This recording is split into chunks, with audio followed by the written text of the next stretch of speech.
कई रिटायर्ड लोगों को बीजेपी डायरेक्ट ज्वाइन करवा रही है। सर, जिस तरह से देखा जाए तो नुपुर शर्मा के मामले के बाद सुप्रीम कोर्ट ने जो टिप्पणी की, उसके बाद लगातार उन्हें ट्रोल किया जा रहा है, इसे कैसे देख रहे हैं? देखो साहब, इसमें बहुत सारी चीज़ें समझनी पड़ेंगी कि सुप्रीम कोर्ट की जो टिप्पणी थी तो वो सिंबॉलिक थी या उस टिप्पणी का भी कोई मायने था। मेरे हिसाब से वो टिप्पणी सिंबॉलिक थी। सिर्फ खाना पूर्ति करने के लिए उन्होंने एक टिप्पणी कर दी। चाहते थे क्या होगी? सजा अगर दिलानी होती तो वो सजा दिला देते। जुबैर को सजा दिला दी गई। इसके अलावा भी तमाम पत्रकार हैं जो अभी जेल के अंदर हैं।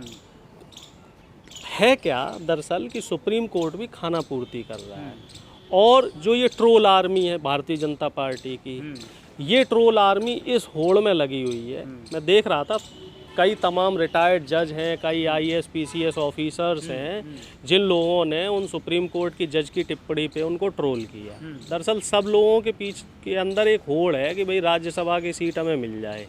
जब से एक वो रिटायर्ड जज को राज्यसभा मिली है जिन्होंने मोदी जी की वो फाइल जलवा दी थी राफेल वाली, तब से होड़ लगी हुई है कि मैं ऐसा डिसीजन भारतीय जनता पार्टी के पक्ष में दे दूं कि मुझे भी राज्यसभा मिल जाए। अब सब चापलूसी में लगे हुए हैं, चाहे मीडिया जगत के लोग हैं, गरिमा का कोई ख्याल नहीं है। चाहे मीडिया जगत के लोग हों, चाहे कोर्ट के लोग हों, चाहे फिल्म जगत के लोग हैं, सब अपनी मर्यादाएं खो चुके हैं। गरिमा नहीं बची क्या? नहीं, अब गरिमा अगर कोई योग्य व्यक्ति होता है वही तो सुप्रीम कोर्ट की गरिमा को रख पाएगा।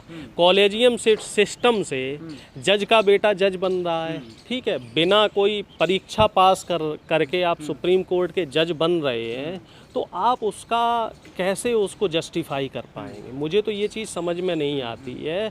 एक तरफ आरक्षण को कमज़ोर करने की कोशिश की जा रही है और दूसरी तरफ कॉलेजियम सिस्टम और लेटरल एंट्री, इन दोनों को बढ़ावा दिया जा रहा है। तो सरकार का जो ये दोहरा पैमाना है ये मेरे गले से नहीं उतर रहा। अभी उत्तर प्रदेश में भी एक खबर आ रही है, पूरी साजिश बिल्कुल एक खबर अभी उत्तर प्रदेश में भी आ रही है कि 50 साल से ज़्यादा जो सरकारी कर्मचारी हैं जिनकी उम्र 50 वर्ष से ज़्यादा है उनको वॉलेंटियरली रिटायरमेंट दिया जाएगा। चलो अच्छी बात है, आप 50 साल से ऊपर के लोगों को वॉलेंटियरली रिटायर कर रहे हैं। आप ये मान के चल रहे हैं कि 50 साल से अधिक उम्र का व्यक्ति बौद्धिक रूप से या शारीरिक रूप से इतना सक्षम नहीं है कि वो नौकरी कर सके। लेकिन फिर सांसदों और विधायकों के लिए एक आयु सीमा क्यों नहीं तय की जाती है? 80 साल की उम्र का भी आडवाणी जी देख लीजिए, 80 साल की उम्र के हैं, वो भी सांसद, वो भी सत्ता का सुख भोग रहे हैं। तमाम और ऐसे नेता हैं जो 75 वर्ष से ऊपर के हो गए हैं, राज्यपाल बने बैठे हैं। महाराष्ट्र के जो राज्यपाल है भगत सिंह कोश्यारी, वो 80 साल के, उनको रिटायर क्यों नहीं कर रहे हो? और दूसरी चीज़, कई रिटायर्ड लोगों को बीजेपी डायरेक्ट ज्वाइन करवा रही है।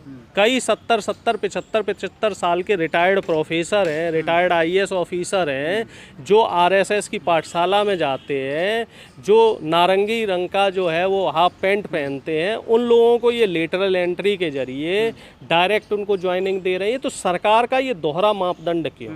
इसके पीछे दो वजह हो सकती हैं। पहली वजह तो ये है कि सरकार धीरे धीरे जो आवाज़ उठाना चाहता है सरकार के खिलाफ, उसकी आवाज़ को कमज़ोर कर रहे हैं। और दूसरा जो कारण है वो ये है कि आरक्षण को कमज़ोर किया जा रहा है। आरक्षित पदों में आरक्षित पदों में जो एससी एसटी और माइनॉरिटी के लोग आरक्षित सीटों के जरिए जा रहे हैं, तकरीबन 50% लोग आरक्षण का लाभ लेके उस सिस्टम में पहुंचने की कोशिश कर रहे हैं। तो उस सिस्टम को कमज़ोर करने की कोशिश की जा रही है। 50 साल पे उसको रिटायर कर देंगे, नई भर्तियां भरेंगे नहीं, तकरीबन 1,60,00,000 सरकारी पद खाली हैं, जिसमें से 80 लाख के आसपास तो आपके केंद्र सरकार में पद खाली हैं और इतने ही 70-80 लाख राज्य सरकार में पद खाली हैं। इन पदों को सरकार भरने पे विचार नहीं कर रही है। सरकार क्या कर रही है? ठेके पे लोगों को ला रही, कॉन्ट्रैक्चुअल बेसिस पे नौकरी दे रही है। जो आप अग्निवीर योजना के डिस्कशन कर रहे थे, तो अग्निवीर योजना क्या है? एक शॉर्ट टर्म टेम्परेरी योजना है। 4 साल आपको नौकरी दी जाएगी। उसके बाद क्या होगा? उसके बाद ये 4 साल एक्चुअली एक ट्रेनिंग है। इस ट्रेनिंग के दौरान आप कुछ चीज़ें सीख जाएंगे और उसके बाद आपको अडानी अंबानी जैसे जो बड़े बड़े उद्योगपति हैं उनके यहाँ गार्ड की नौकरी मिल जाएगी। और जो ये योजना है वो इसीलिए बनाई जा रही है। कह रहे हैं कि ये आरएसएस की ट्रेनिंग है।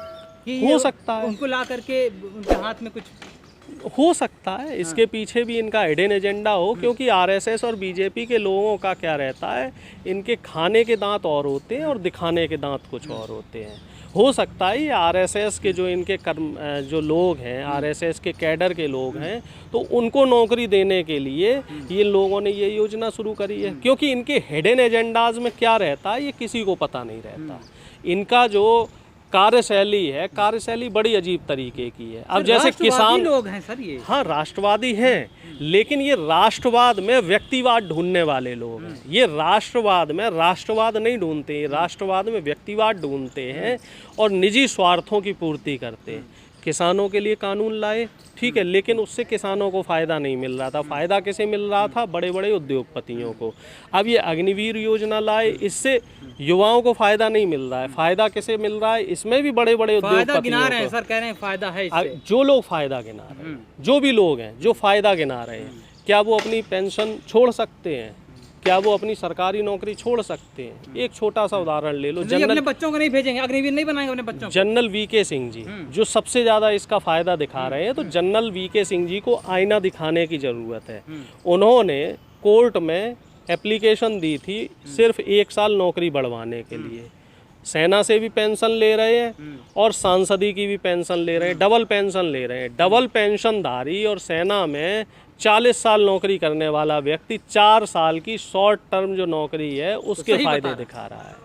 इसी तरीके से तमाम नेता विधायक हैं, ये उसके फ़ायदे बता रहे हैं। तो आप भी अपनी पेंशन छोड़ दो भाई। एक बीजेपी के जितने नेता हैं एक उदाहरण पेश करें, बोलें कि साहब हम अपनी जो पेंशन है वो छोड़ देंगे और हमारी जो सांसदी है वो भी 4 साल के लिए कर दो। 4 साल के बाद हम इस्तीफ़ा दे देंगे और हम कोई सरकारी सुविधा नहीं लेंगे, ना मेडिकल फैसिलिटी लेंगे, ना फ्री आना जाना लेंगे, ना हमारे परिवार को कोई सुविधा दी जाए। तब तो हम माने कि साहब आप वाकई देश के लिए सोच रहे हैं, देश के बारे में सोच रहे हैं और देश के लिए कुछ काम करना चाहते हैं, आम आदमी के लिए काम करना चाहते हैं। दोहरा पैमाना छोड़ दीजिए। नुपुर शर्मा के मामले पे आएंगे। जैसा नुपुर शर्मा के बयान के बाद जिस तरह से देश में माहौल ख़राब हुआ, कुछ जगह गले काटे गए, लेकिन ये गलत था कि गला नहीं काटना चाहिए था। लेकिन इसे कैसे देख रहे हैं? क्या ये गला काटने वाले कटवाया गया है कोई? देखो साहब, इस बारे में बहुत ज़्यादा ना कह के मैं संक्षेप में कहना चाहूँगा। राहुल जी ने ऑक्सफोर्ड यूनिवर्सिटी में जो बात कही थी वो बात चरित्रार्थ हो रही है।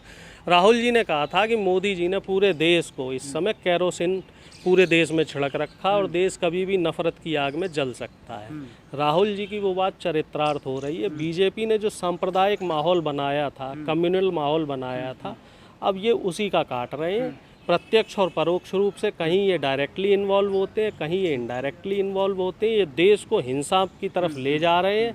देश में हिंदू मुस्लिम के नाम पे झगड़ा कराना चाहते हैं। की जो जिसने हत्या की थी उसके तार बीजेपी के निश्चित तौर पे कहीं भी हिंसा हो रही है, कहीं भी अराजकता हो रही है, वहाँ बीजेपी के ही तार मिलेंगे। क्या सोची समझी साजिश के तहत कराया जाए? बताने की ज़रूरत है। अभी तक प्रधानमंत्री जी का इस पे कोई बयान आया? प्रधानमंत्री जी हर छोटी बड़ी बात को लेके मंच पे आ जाते थे, मन की बात करते थे, मीडिया में आ जाते थे। यहाँ प्रधानमंत्री जी का कोई बयान आया कि नफ़रत का जो ये माहौल तैयार हो रहा है, ये सब मत करो, हिंसा मत करो? कभी बयान आया प्रधानमंत्री जी का? क्योंकि प्रधानमंत्री के हाथ को चूम रहे हैं, वहाँ मुसलमानों के प्रति मोहब्बत वहाँ है। हाथ चूमना पड़ेगा। क्योंकि तकरीबन 52 देश हैं जो इस्लामिक देश हैं, वहाँ तो जाके हाथ चूमना पड़ेगा। और यहाँ क्या कर रहे हैं? क्यों वहाँ हाथ क्यों चूमना पड़ता है? मजबूरी है साहब। वहाँ हाथ नहीं चूमेंगे तो वो देश के साथ जो आपके व्यापारिक संबंध हैं वो कैसे चल पाएंगे? व्यापारिक संबंध कैसे चल पाएंगे? तकरीबन 50 लाख से ज़्यादा यहाँ के लोग, जिसमें से 50% से ज़्यादा हिंदू हैं, वो तमाम देशों में नौकरियां कर रहे हैं। देश के अंदर हिंदू मुसलमान चलेगा कोई दिक्कत नहीं है, लेकिन वहाँ पर व्यापार बाहर नहीं चलना चाहिए, बाहर नहीं चलना चाहिए। बाहर हम अपनी इमेज ऐसी दिखाना चाहेंगे कि साहब हम बहुत लिबरल हैं। बाहर डंका बजना चाहिए। हाँ, डंका बजना चाहिए, लेकिन देश में कुछ भी हो जाए उससे फर्क नहीं पड़ता। इस पे प्रधानमंत्री जी नहीं बोल सकते हैं। हाँ, बोलेंगे। अगर दंगे भड़काने होंगे तो प्रधानमंत्री जी बोलेंगे, दंगे शांत कराने के लिए प्रधानमंत्री जी नहीं बोलेंगे। यही तो हमारे प्रधानमंत्री जी की खासियत है। लगातार देखा जाए तो आरएसएस के जो मोहन भागवत हैं वो कहते हैं कि हिंदू सोया हुआ है, जाग जाएगा तो कल्याण कर देगा। क्या कर रहा है अब? कल्याण कराना चाह रहे हैं क्या?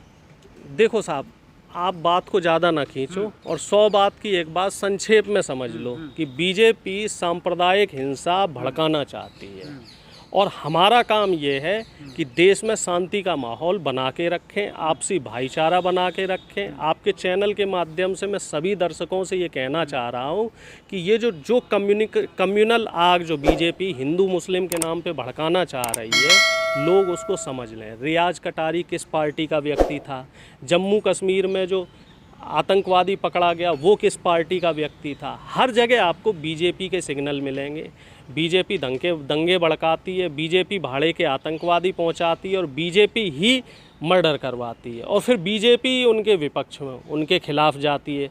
चाहे रैलियां निकालनी हो, चाहे हाय हाय के नारे निकालने, वहाँ भी बीजेपी मिलेगी। तो इनका एक ये ट्रेनिंग सेंटर है जो हिंसा फैलाने का काम कर रहा है, जो सौहार्द को बिगाड़ने का काम कर रहा है।